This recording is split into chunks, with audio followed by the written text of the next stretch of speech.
Paris Hilton has come a long way since her days of being media's favorite party girl. These days, she's working to bring attention to rampant abuse of children at reform schools, something she's personally experienced growing up. This is a compelling story. I invited her to Vegas, and I interviewed her for about an hour. About 2,000 lawyers in there. I have been doing those interviews with everything from Matthew McConaughey to Sting to Fogarty, you name it. We've done huge interviews. But I've never had an interview where the group has stood up and given her a standing ovation twice. Yeah. Never had it happen. But she did that. You were there. What was your take? Her story, you got to get past this whole media creation of Paris Hilton in the early 2000s and into the 2010s.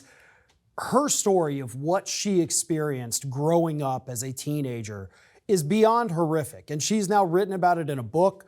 There is the documentary out there. But most importantly, she was recently at Congress lobbying them, telling her story and telling the stories of countless others that have experienced this horrific abuse, sexual abuse, torture at these so-called reform schools all over the country. And it's really, unfortunately, very rampant in the foster care system. Well, what I wanted to do in Las Vegas, I had 2,000 of some of the best lawyers in the country in the room in Vegas. We do that program twice a year. I've done it for 25 years, twice a year. And so we're always looking at what are the things on the horizon that we really should pay attention to? What are the social issues, opioids, tobacco, PFAS, you name it. That's where all of that begins, is those meetings we have in Vegas. So I invited her out because we're now going to be involved with handling these cases all over the country.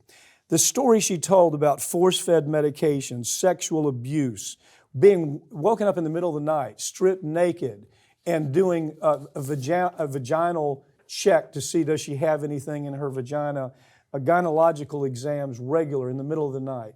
Well, we know all it was sexual abuse. Yeah. She was put in solitary confinement. She ran away several times. But everybody has this picture of Paris Hilton that I suppose they must have developed with her. She had a program called Simple Life, which was if you ask her about it, she says those are my clown years.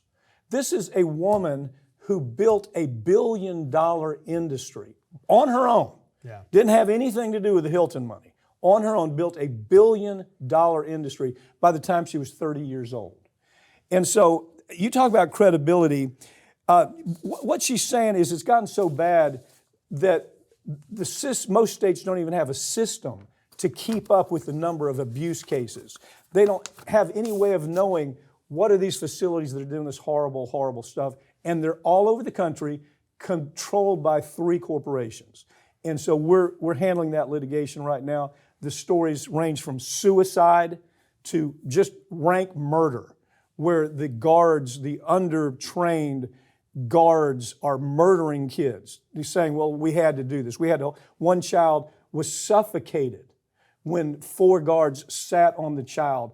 That was all about the child threw a biscuit across the room, and they killed that child. Those stories are all over the place, and they're surfacing like crazy right now. Yeah, and you bring up a really good point there about the companies that own these, because another thing that happens is a little bit of the shell game, right? If this school gets in trouble because, you've been abusing kids, right. Well, we actually didn't do that. The old people who ran the school and they own the school, but now look, it's a new school. We put a new name on the outside. Yeah. We're not responsible for any of that. It's the same people, just changing hands, trying to make it seem like, okay, the bad folks are gone. Now give us your kids, and we're going to continue the cycle of abuse. Farron, it's the same people that run the adult prisons all over the country. They've actually caught some of these organizations where judges have gone to prison for taking kickbacks to send children to the kind of facilities that she's in front of Congress. Kids for cash. And this is what she's speaking out about.